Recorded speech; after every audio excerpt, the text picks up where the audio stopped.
अंधेरी गलियों का डर। राहुल का दिल तेजी से धड़क रहा था। वह शहर की एक अंधेरी गली से गुजर रहा था, जहां घना कोहरा और पुराने ईंटों की दीवारें एक डरावना दृश्य बना रही थी।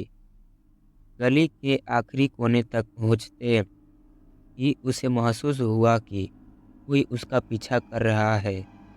हर कदम पर उसकी बेचैनी बढ़ती जा रही थी और हर हल्की आवाज़ से उसे चौंका रही थी। उसने धीरे धीरे पीछे मुड़कर देखा। कोई परछाई धुंध में छिपी हुई थी। उसकी आंखें कोशिश कर रही थी कि उस आकृति को पहचान सके, लेकिन कोहरे ने सब कुछ धुंधला कर दिया था। उसकी सांस अब इतनी भारी हो चुकी थी कि उसने अपनी धड़कन साफ सुनाई दे रही थी। कौन है वहाँ? राहुल ने कांपते हुए आवाज़ लगाई। जवाब में बस एक हल्की सिसकी सुनाई दी।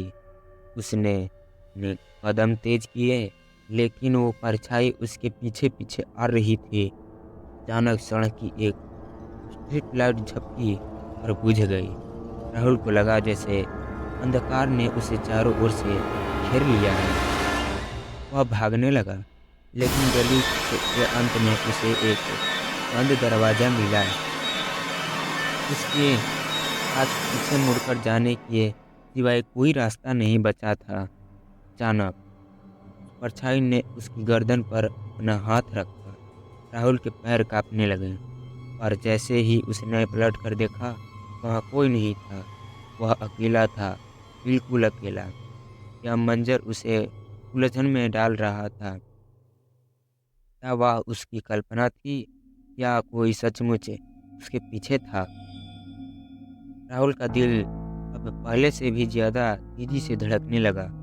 वह समझ नहीं पा रहा था कि वह सच में किसी का पीछा कर रहा है या यह सिर्फ उसका भ्रम है। अचानक से हवा और भी ठंडी हो गई और उसके कानों में कुछ अस्पष्ट आवाज़ें गूंजने लगी, जैसे कोई धीमे धीमे बातें कर रहा हो।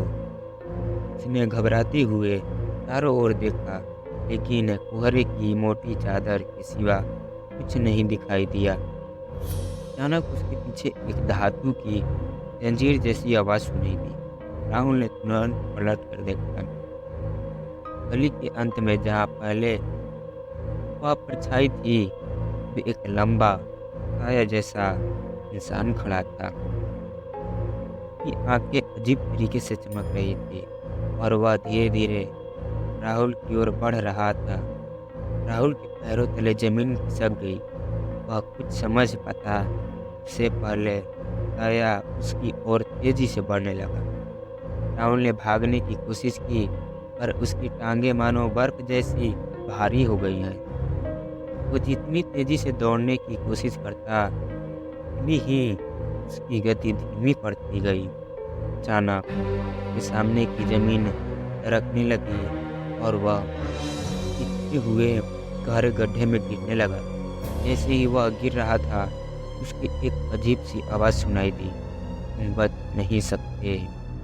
राहुल को कुछ समझ नहीं आ रहा था। तब उसने अपनी आंखें खोली। वह एक अजनबी स्थान पर खड़ा है। चारों ओर अंधेरा था और केवल एक लाल रंग की धुंधली रोशनी सामने से आ रही थी। यह कोई आम जगह नहीं थी। यहाँ की हवा भारी थी और हर चीज़ अजीब ढंग से घूम रही थी। राहुल के दिल में डर की एक नई लहर दौड़ गई। वह किस जगह पर आया था? क्या यह असलियत थी या किसी तरह का सपना? और वो साया कौन